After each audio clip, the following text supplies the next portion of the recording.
Ever wanted to see me rank 28 horror icons? Wondered who would come out on top between Michael Myers, Ghostface and Jack Torrance? Well, then this is the episode for you, because today we are doing a tier list ranking. But this tier list ranking is a little different. Today I'm not doing my own. No. Today we are doing Cody Leach's tier list ranking of horror icons.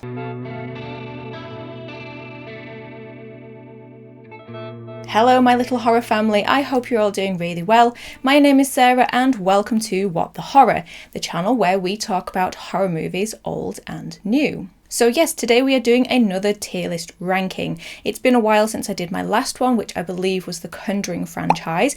If you haven't seen that one yet, I will leave a link to it here and in the description box. So usually I like to make my own tier list rankings from scratch, but I thought why not make use of one of Cody Leach's pre-made one, especially his horror icon, which, let's be honest, brilliant idea, full of incredible iconic horror characters. I thought, why not just make use of that one? So that is what we are doing today. We are ranking 28 horror icons. Now, I will say that my list, if you do follow Cody Leach and have seen his, is going to be slightly different to his. There are 4 horror icons on his list that I am not going to include purely because I haven't seen those films. And that is the Children of the Corn from Children of the Corn, the Collector from, you guessed it, The Collector, Art the Clown from Terrifier and All Hallows Eve, and also Pinhead from Hellraiser. So I'm not including these 4 characters. However, I have swapped them out with 3 different characters, and that is going to be Sadako from Ringu, not the American version, the Japanese version, the lipstick-faced demon from the Insidious franchise, and Jack Torrance from The Shining. I feel like these 3 guys are pretty iconic horror icons and a fair exchange for the other 4. Okay, so for the ranking, we have 6 sections. Starting at the bottom, we have Rejects, the worst of the worst, Slash and a Miss, Memorable Enough, Bloody Good, Killer, and the coveted Iconic. Now, it probably should go without saying, but yet somehow never seems to, this list is going to be based off of my own personal opinion. That means my personal taste, personal experience, and personal thoughts with these characters. However, with this list, I am gonna do it a little differently in that, seeing as how we're talking about horror icons, I am going to factor in how these characters play out in the horror world to fans like you guys. So when there's going to be a character that might not necessarily be my favourite, I won't ignore the impact or how iconic the character is. And so I will factor that into my rating. Okay, so first up we have Angela from Sleepaway Camp. And Angela for me is going to go in Bloody Good. So I'm a relatively newcomer to Sleepaway Camp. I watched it, was it last summer or the summer before? And I instantly absolutely loved it. Is it problematic? Sure. Is it dated? Yeah. But is it a fun time? Is it an incredible film? Yes. And part of that is Angela. And in the original, you have this, well, 2 different versions of the character. You have the very sweet and subdued character, and then obviously we have the reveal that Angela is the killer. We do have a different portrayal yet again in Sleepaway Camp 2 and 3. The first Angela is played by Felicia Rose and the second one is by Pamela Springsteen. I like both. I haven't seen the 4th one, but I do like both versions of this character. I think you could even separate the first one from 2 and 3 with a crowbar, and 2 and 3 within themselves, their own little contained version of this character. I would say that the first Sleepaway Camp has one of the most striking and memorable endings or memorable killer reveals. That's one that definitely sticks with you, and probably one that most people within the horror community have had spoiled before watching the film. I know I did. It is on so many lists of most memorable horror moments, so I did have that spoiled, but once you watch it within the context of the film, it is no less effective. Okay, next we have Annabelle, and for me, Annabelle is memorable enough. Now, I do love the Conjuring franchise very, very much, but I feel like Annabelle, compared to some of the characters on this list, in terms of what they can do, in terms of the impact they have and scare factor, I'm not sure Annabelle really holds her own against them. Now, don't get me wrong, I love the look of Annabelle. I love this contradiction or juxtaposition, and you have this beautiful white satin dress, cute pigtails and red bows mixed with the face, which is slightly damaged, and these sunken eyes, so something is just a little bit off. I do really love the look of Annabelle, especially later on when she's on her chair in the glass case as well, but I just feel like she's not the strongest entry on this list, and she's not the strongest entry within her own franchise. Okay, the next one we have the Creeper from Jeepers Creepers, and this one is gonna go in memorable enough. I'm not gonna talk about the film. I will just say that I have very fond memories of the original film before everything had come to light. It reminds me of a time when I would watch horror movies very regularly with my brother, so there is a fond attachment to it, but that's about as much as I'm gonna say because of reasons. And it's a shame because the character is a great horror villain. Okay, next we have Annabelle's pal, Valak, or the nun, and I'm going to put Valak in bloody good. I just think that Valak is more effective than Annabelle. I think that while her original film, or its original film, is considered to be one of the worst of the franchise, I personally think that the first Annabelle is. And I think that Valak is incredible in The Conjuring 2, utilised very, very well there. And I think there is something really twisted and malicious about Valak. Not only do they hunt people down and kill them, but they like to play with their victims, they like to manipulate them, they prey on their weaknesses to corrupt them, as we see with the nuns in the Abbey, but they also prey on what they care about to try and break them, as we see with Lorraine in The Conjuring 2. So, more villainous than Annabelle. That's why I feel that they're in bloody good. Okay, next we have Pennywise, the dancing clown, and for me Pennywise is killer. Could have almost made it into iconic, but not quite. So like Angela, you have two different versions of Pennywise the character. You have Tim Curry's from the 1990 TV film or miniseries, and then you have Bill Skarsgård from the 2017 It Chapter 1, and then its sequel that came later. And while I do enjoy the Tim Curry version, Tim Curry's a legend. Let's just put that out there straight away. And despite him looking more like a traditional clown, he is still very creepy. I wouldn't want to bump into his Pennywise on a dark night, but for me, when you say Pennywise, it is Bill Skarsgård's version that is conjured up in my mind. And like I said, Tim Curry's clown, or Pennywise the clown, has more of a traditional clown look in terms of the makeup, the hair, the red nose.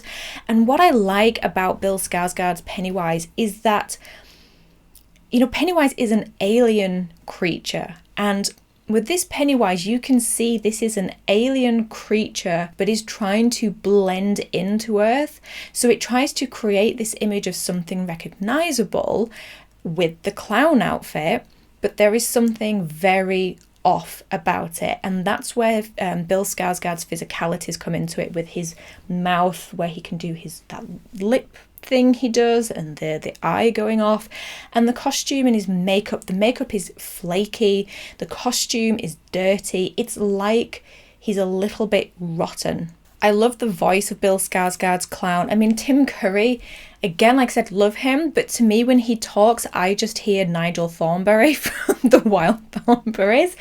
I don't want to alarm you, dearest, but I'm afraid I've lost the sight in my eye. Move your hand, Nigel.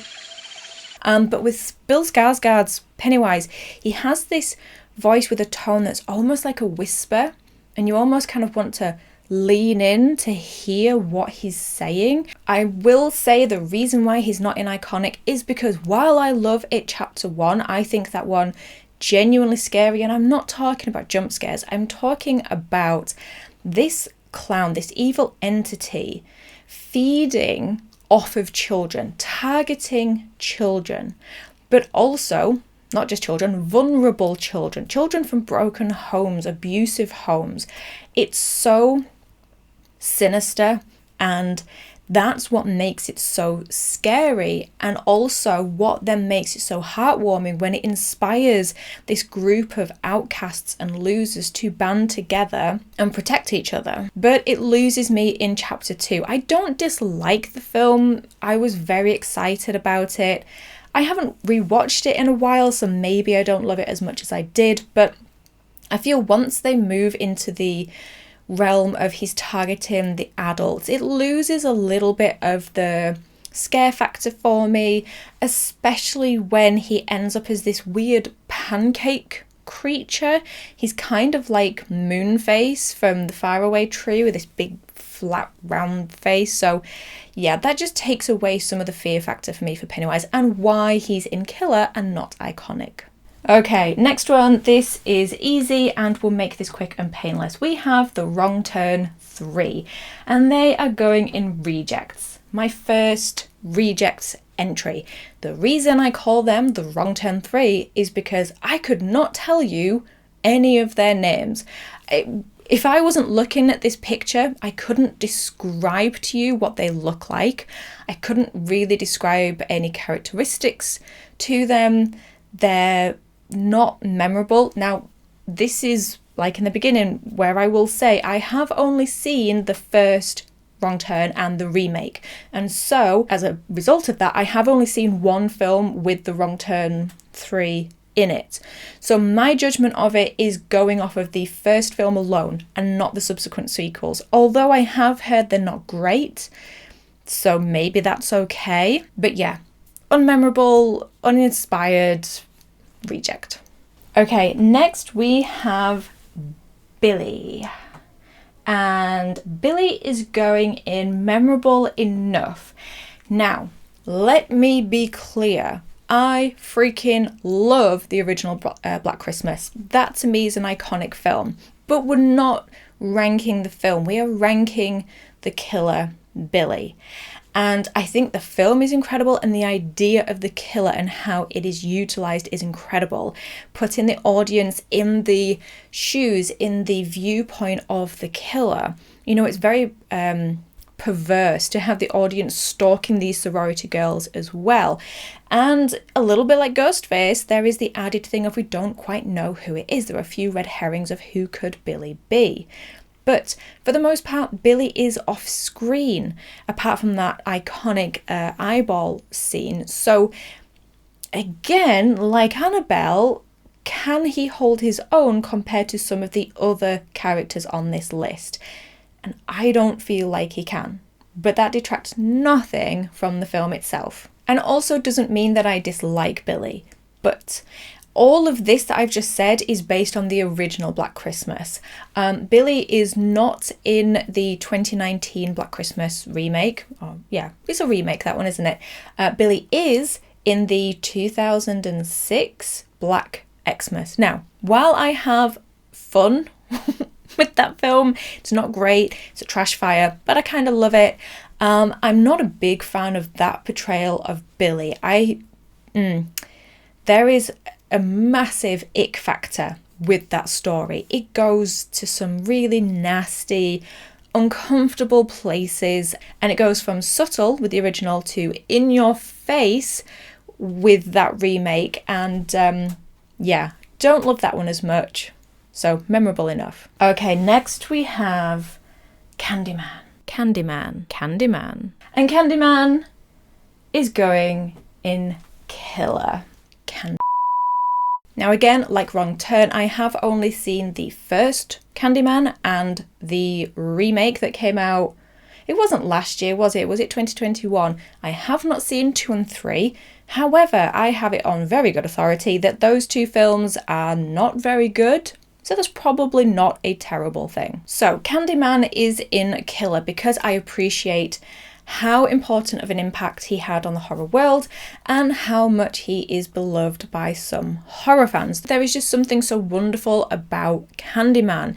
He has this incredible gothic and haunting story surrounding him. There is his tragic and horrific backstory, but he has this incredible look, but also things that are associated with him. He is one of the killers on this list that has a wider branding, as it were. You know, if you think about the hook and the bees and the honey and all these things tied in together, there is more than just his look. Plus, he's played by Tony Todd. Come on. If I was gonna be haunted or hunted by one of these villains, I'd want him to sound like Tony Todd too. Okay, next we have the Tall Man, and for me, the Tall Man is gonna go immemorable enough. The Tall Man is kind of hindered by the fact that I have only just recently, as in yesterday, watched Phantasm. And I don't have any nostalgia or emotional link to it. I haven't seen the rest of the franchise. I haven't really had that much time to let it sink in and see if there are all these hidden themes and allegories in there that people seem to think there are. So this ranking is based off of one viewing on the first film once. I think that he's not the worst. That's why he's immemorable enough. He's not in rejects or slash and a miss. And this is one I could come to love, but at the moment it's based on very little information. Okay, next we have Hannibal Lecter. And Hannibal Lecter is going straight up in Killer. And to be honest, I am going to revisit all of the Hannibal Lecter films.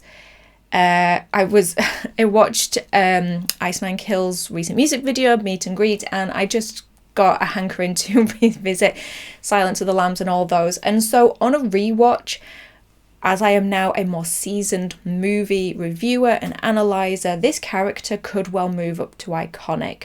But for now, he's sitting very snugly in Killer. Hannibal Lecter to me is one of the most interesting characters on this list. And you will hear me say that about a couple more, but Hannibal Lecter is up there as one of the most interesting.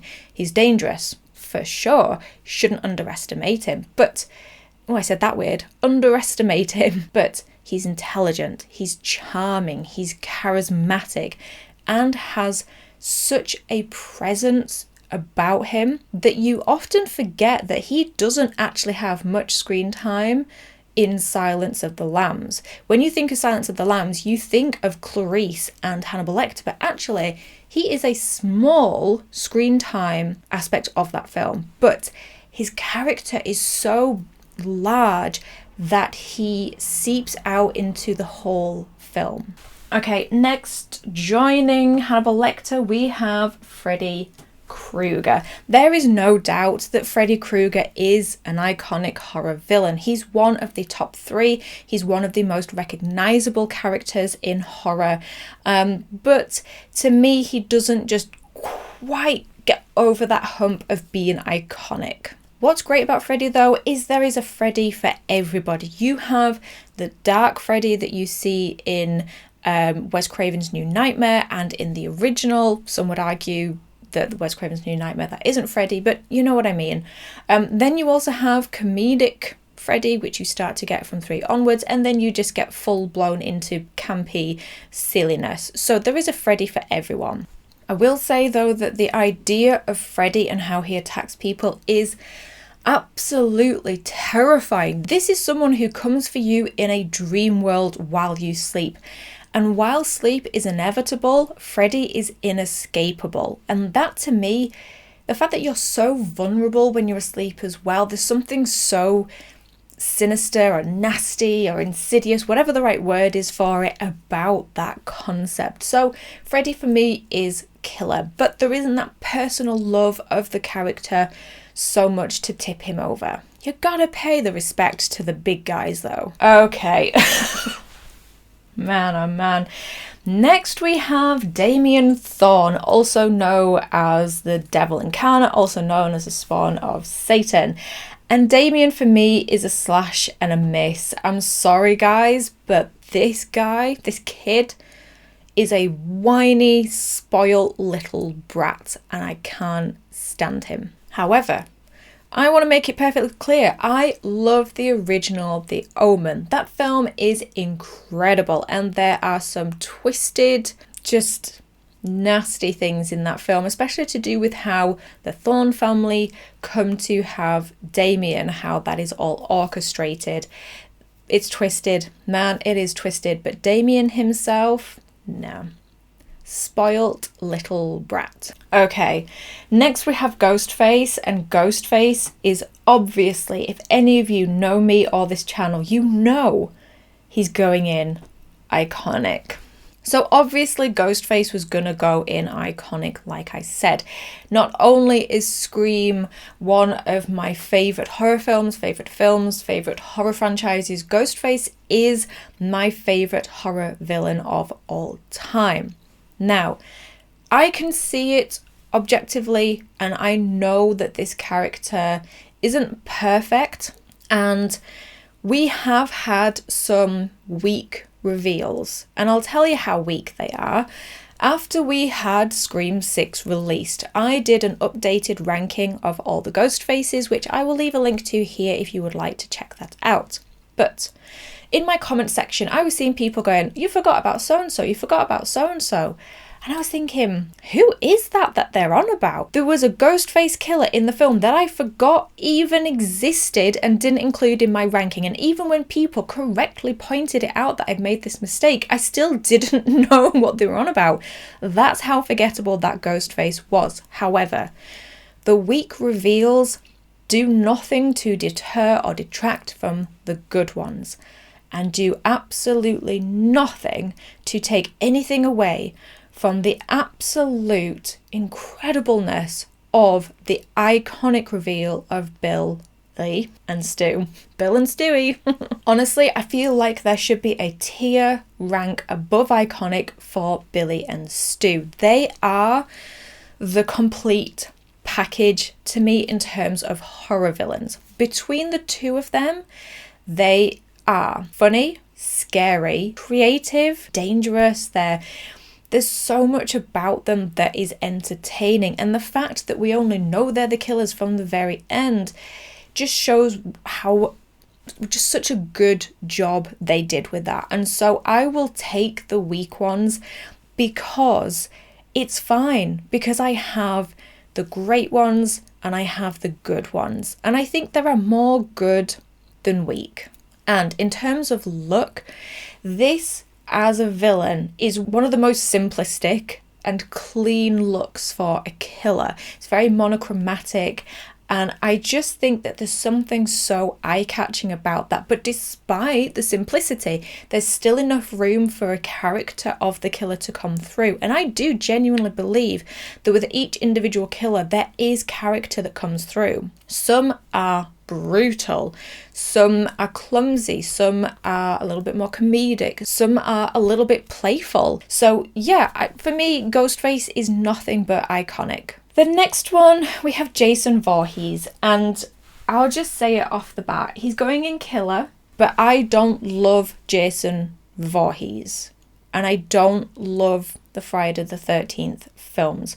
Of the big three, I guess, maybe four if you included Scream, this is the one that I like the least. But he is undeniably a horror icon. He is undeniably one of the biggest horror villains, most recognisable, to the point that people who aren't horror fans would recognise him as a horror character. So like Freddy, you've got to pay respect to the big guys, to the big names. I do think his look is fantastic though. The hockey mask is brilliant. And what is so funny is that this is what we think of when we think of Jason Voorhees, a hockey mask. Yet it wasn't until the third film that he got it. And it wasn't even until like halfway through the film that he got the hockey mask. Yet that is what we think of. So it was a really clever design choice. Okay, next up we have Jigsaw, aka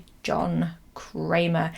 And John Kramer for me is going up in iconic because if you guys know me or know my channel, you know that I love the Saw films, and you know, to me, Jigsaw is worthy of going in iconic. This is the tier list section, the tier where my own personal opinion comes into play the most. Like I said, you guys know that I love Saw, and I feel like this is a franchise that gave us a villain that captivated horror audiences in the same way that Freddy Krueger and Jason Voorhees did previously. And I would go so far as to say I'm not sure there is a horror villain that has captivated fans as much as Jigsaw since him until Art the Clown. Now I could be wrong, but I'm looking at the list here and a lot of the big hitters are pre-Jigsaw. Yeah, I think that he is the one that's had the biggest impact since the big names until Art the Clown. Now, what they created in Jigsaw through Lee's writing and through James Wan's directing and through Tobin Bell's performance is something so unique and something so almost polarizing, but ultimately fascinating. I mean, love him or hate him, he gets most people talking, and that is because of his self-righteous, convoluted philosophy and the fact that he doesn't think he's a killer. You are, John. You really are. So he's a character that you can get your teeth into, whether you like him or dislike him. You can debate until the cows come home whether you think he is a killer or not, whether you agree with his philosophy. Like I mentioned with Candyman, Jigsaw is one of those killers where there is a whole branding to him, not just him. There is John Kramer, the killer himself, but there is also his robe, the pig mask, the tapes, the traps, the vibrant colours, and of course Billy the Puppet, who a lot of people actually mistake as Jigsaw. And to me, to create an entire aesthetic and legacy that, I mean, think about it, this is a character that is killed off early in the franchise, and yet the franchise is still able to continue. And while this character is not alive, his presence is in every moment of the film, and that is through the aesthetic and branding that he or its creators have made. And to me, that makes Jigsaw pretty damn iconic. Okay, next up we have Leatherface. And this is one of the ones where I'm the most unsure about my decision, but I'm gonna put him in bloody good. Now, I know I said respect the big names, the big guys, but I love the original Texas Chainsaw Massacre film. I think it's brilliant. And I love the original Leatherface. And I also think that the Leatherface from the 2003 remake is poopy pants scary. I mean, my God, you would not want him chasing after you. But all of the other sequels, requels, trying to reboot the franchise, they're all hit and miss, and mostly a miss. And there's not much consistency between the portrayals of this character.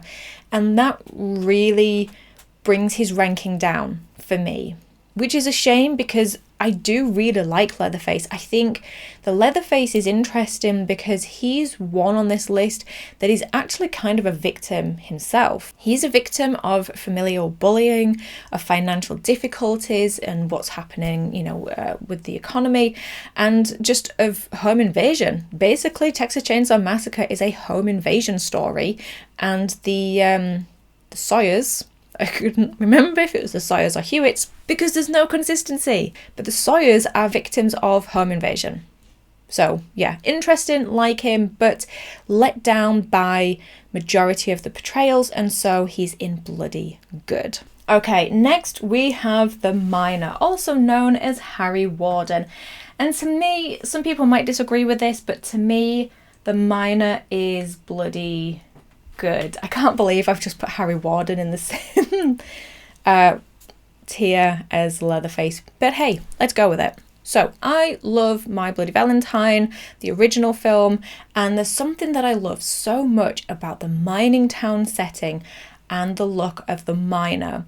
All this dirty, dusty coal and dark colours with the juxtaposition of, frilly crepe designs and decorations and pinks and reds for Valentine. It's just something that really pleases me. And while he's not exactly stand out, I do still like this killer. There's something that I enjoy about it. And like I said, maybe he shouldn't be in the same tier as Leatherface. But hey, here we are. Okay, next we have Leprechaun.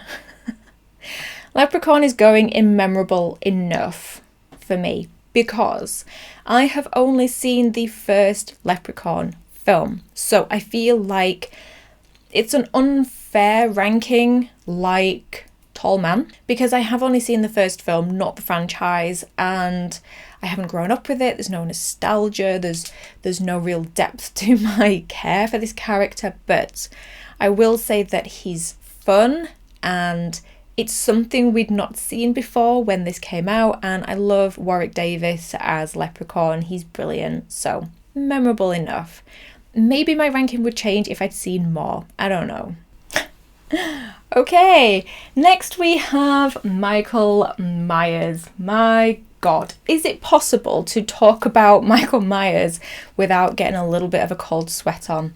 He's so difficult to talk about and rank because some Halloween fans, not all, but some Halloween fans have zero chill. But cool your boots, hang on to your pants, because Michael Myers is iconic. Of course he is. Obviously he is. But people have talked on my channel warning me about Saw fans. Ooh, you're brave ranking Saw films and Saw Jigsaw killers because of, knowing what Saw fans are like. But honestly, they have got nothing on some of the Halloween franchise fans. But yes, Michael Myers is iconic. And while I appreciate and respect Freddy Krueger and Jason Voorhees, Michael Myers has tipped over into iconic because not only is he one of the most popular and iconic characters, he is one of the most important. And by that I mean all these characters that I am going to rank, bar a few, a very small few, a lot of these would not exist if it were not for Michael Myers. That is how important he is in the horror community. He's got an iconic look, iconic walk, iconic theme, and the fact that he and an entire holiday are synonymous with each other, that is really saying something. And while Freddy and Jason are on a bit of a hiatus, Michael Myers is still going strong-ish.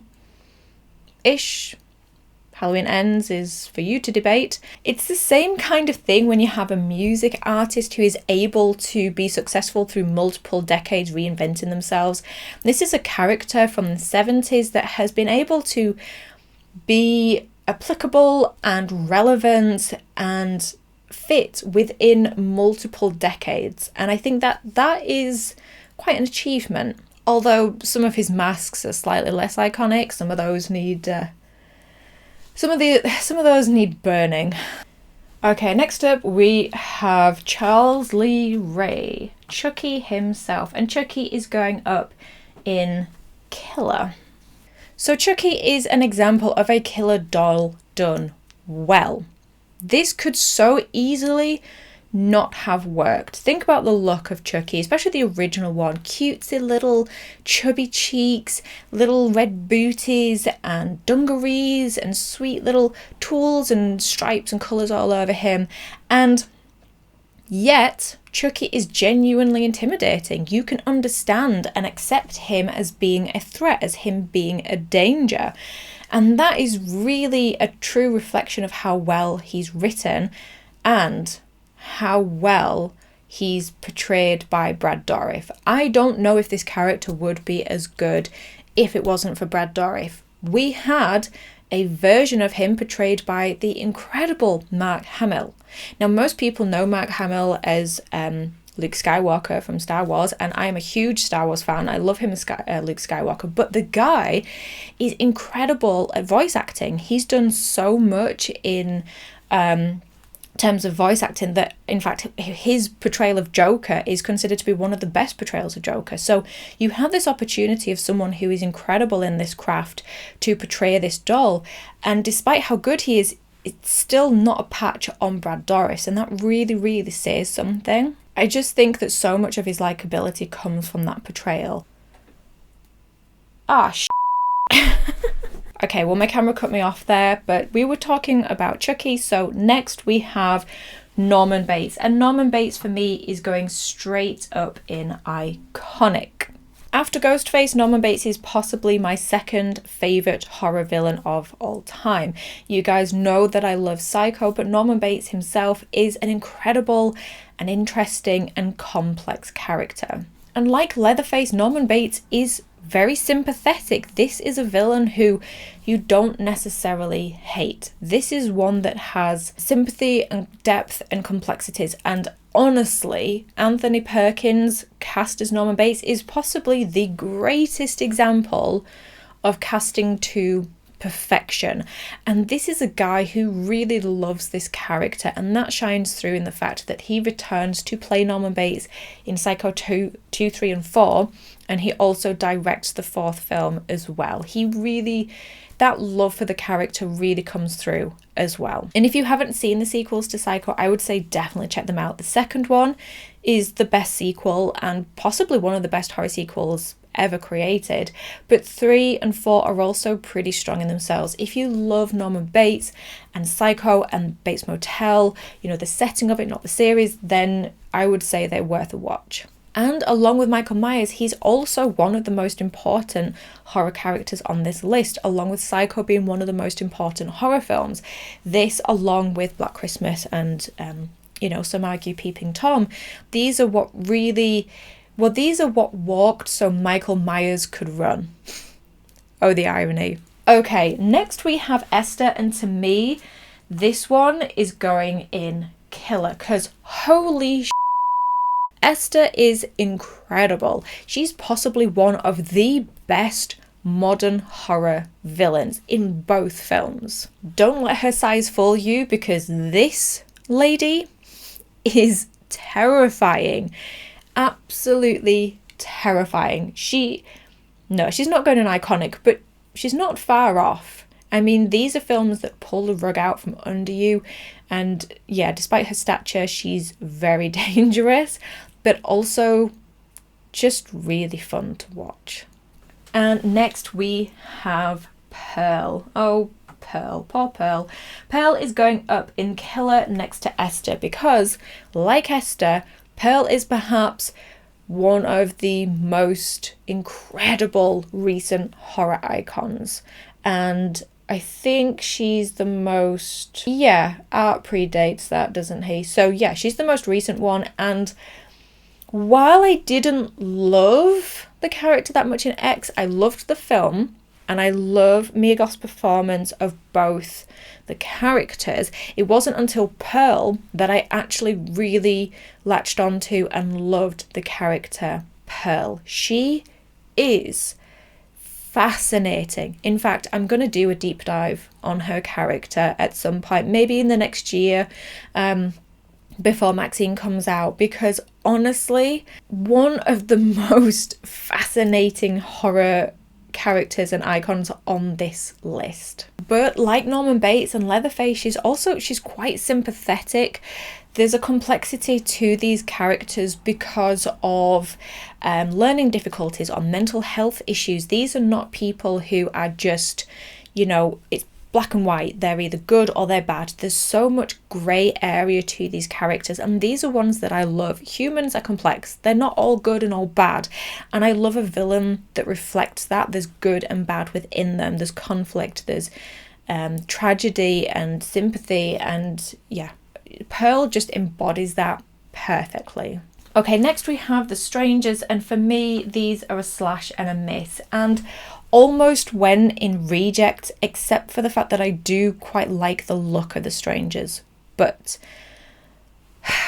I don't love the first Strangers film. It wasn't helped by the fact that everything about it was spoiled for me, from the best scares to the ending to that incredible line, because you were home or because you were in. I mean, that in itself is scary. I will admit that. The randomness of the attack on this couple is horrifying. We as humans, we like answers. We like patterns and things to make sense. And this is just so random that it doesn't make sense to us. We don't, we want to reject that. And I did do an episode on the true story behind the Strangers, which I will link here, which is very much, inspiration taken from the Manson family. And so, I can appreciate all that, but don't love it. I like the second film. That's a fun watch. Don't get me wrong, that one is a fun watch. But would it be a fun watch if you took out the Strangers and put in some different killers in masks? And I think, yeah, it probably would. You could insert any one of these killers and that would be fine. They're not enough to make you keep coming back to the Strangers films. Slash and a miss. Okay, next up we have The Fisherman. Not Bill Tramer. Not Bill Tramer. The Ben Tramer. It's not even Bill Tramer, it's Ben Tramer. Ben Willis. Didn't even Google it. Ben Willis. He is going in bloody good. Now, I love I Know What You Did Last Summer. Teenage me lived and breathed that movie. And like The Miner, I absolutely adore the fishing town setting of I Know What You Did Last Summer and the slicker look of The Fisherman. There's something so cozy about this one little town setting where the killer is tied in with the main jobs, careers that town has. I think it makes it something so personal to this world that these people are living in. It also means that the fisherman can blend in and, use it as camouflage when trying to observe the teens. And yes, look, I know, like Harry Warden the Miner, the fisherman doesn't exactly stand out compared to some of the others on this list. I admit that. He's not a dream demon, he's not a zombie, he's not the spawn of Satan, but that doesn't mean this character isn't scary. This is a guy who is human, who is fueled by revenge, who wears a slicker because he's a fisherman. It's what he has handy. He hands out threatening notes, he toys with his victims, and then he kills them with a hook, a tool of his trade. There's something so mundane, everyday, and human and realistic about this horror film. If you put on a true crime podcast and they were talking about this killer, I would believe that it was a real life true crime story. And that to me makes it scary because it makes it feel more like it could happen or could happen to you. That's my opinion anyway. And that film has one of the saddest deaths in horror, in my opinion, and you'll know which one I mean if you've seen it, because you'll probably agree. It's the fact that they were so close and had been put through the ringer building up to it anyway, and it just breaks my heart, and I defy you to change my mind on that. We're not, however, talking about the big steaming pile of turd that is the third film. We're not acknowledging that. I don't like to dump on movies, but that movie can kiss my ass.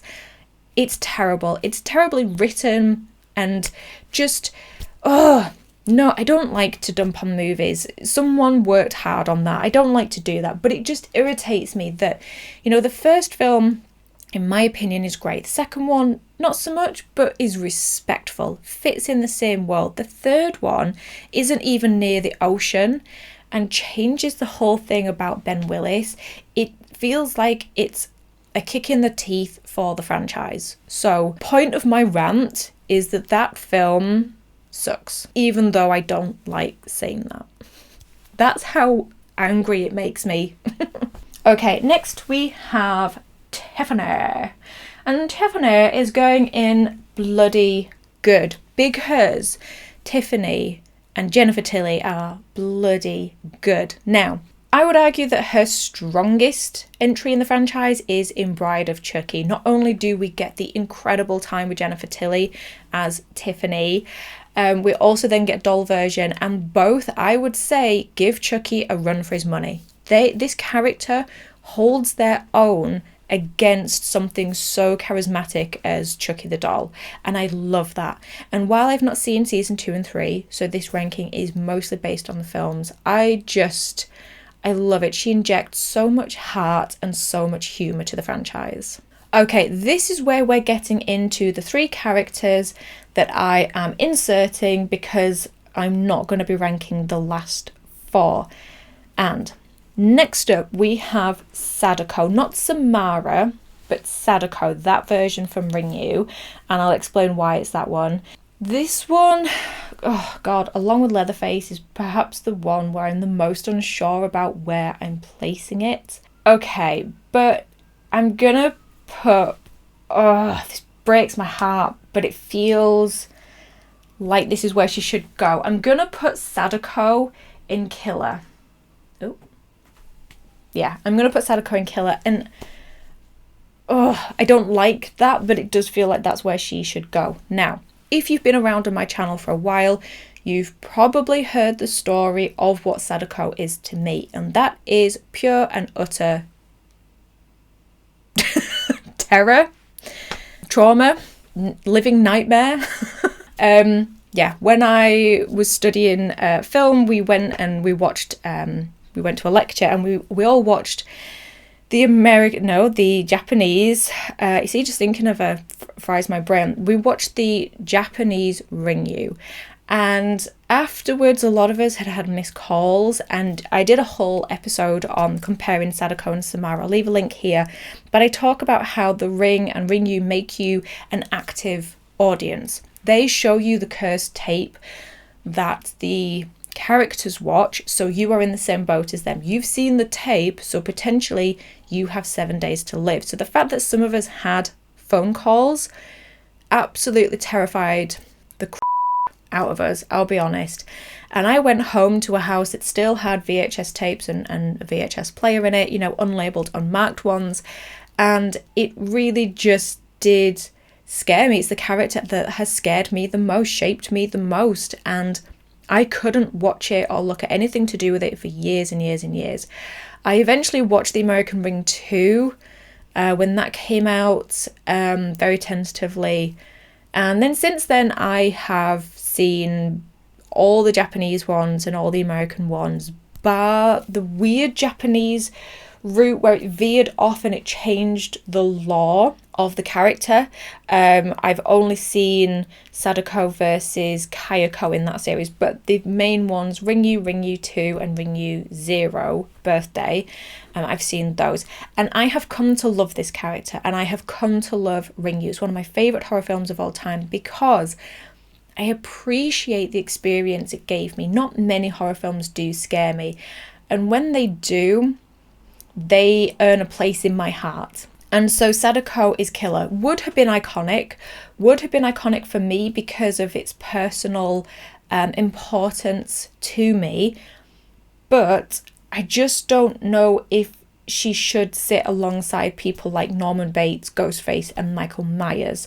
There's something about it that's holding me back slightly, but I do love her. Okay, next we have Lipstick Face Demon from the Insidious franchise, and this one's going in bloody good. You guys know I love the Insidious franchise, big supporter of that one, and I love the Lipstick Face Demon. That's why they're in bloody good.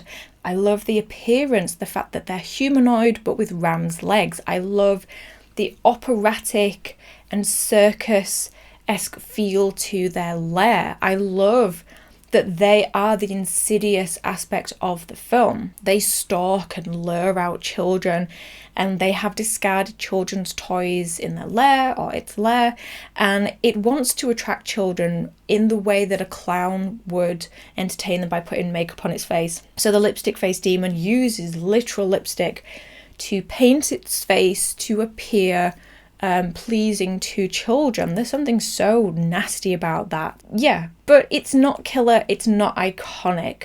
I like the idea that Lee Winnell explains it as a triangle. You know, you've got the ghosts and ghouls of the further, you know, beneath it, and then right at the top you've got the lipstick face demon as the ultimate bad, and even the ghosts and ghouls of the further are afraid of the lipstick face demon.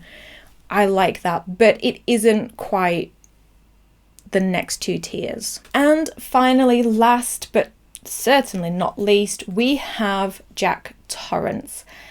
And for me, Jack Torrance is gonna go, is he gonna be killer or iconic? I was gonna put him in iconic, but now I'm not so sure. But killer is looking a little top heavy. No, you know what? Jack Torrance is gonna go in killer. I might regret that. Leatherface, Sadako, and Jack Torrance, they are in that tier, but not comfortably. Jack Torrance I have put on this list because I feel like he is an iconic horror villain, both in the book and in the film. But what's interesting is the difference between the character between the book and the film. In the book, he's not a great guy by any means, but he's not a bad guy.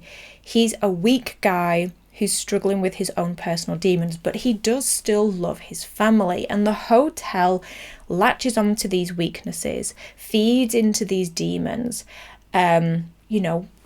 literally and thematically, or you know what I mean.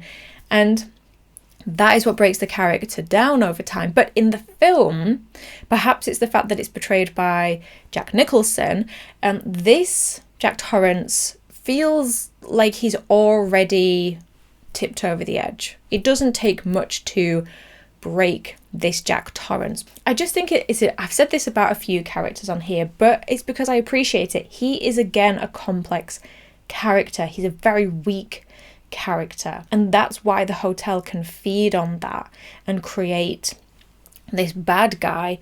And he's so far gone that even his family, who he's supposed to love, cannot save him. And I think that it's a really tragic story. It's a really tragic character, but all the while really, really scary. When he's chasing Wendy up the stairs, I'm just gonna bash your brains in. That's really scary. So yeah, he's going in killer, but could have very easily gone in iconic. And as I said, the 4 that are remaining there, I'm not going to rank because I have not seen either any of their films, or in terms of Pinhead, only seen the remake, and I don't think that would be fair. So that is my ranking of these horror icons. As I said, there's 3 of them that I could move. That is Leatherface, Sadako, and Jack Torrance. But apart from that, everyone else is sitting firmly and snugly in their tier. Let me know your thoughts down below in the comments on this ranking. Where would you put your own? If you want to complete Cody Leach's tier list ranking of horror icons, I will leave a link to it down in the description box, and just have some fun with it. I'm sorry if this has been an incredibly long episode. I didn't realise how long we've been filming for. A lot of it is me going, I'm not sure. So hopefully it's whittled down a little bit by me cutting that out. But in the meantime, thank you for stopping by as always. I really do appreciate it. Take care of yourselves, and I will talk to you in the next episode. Bye.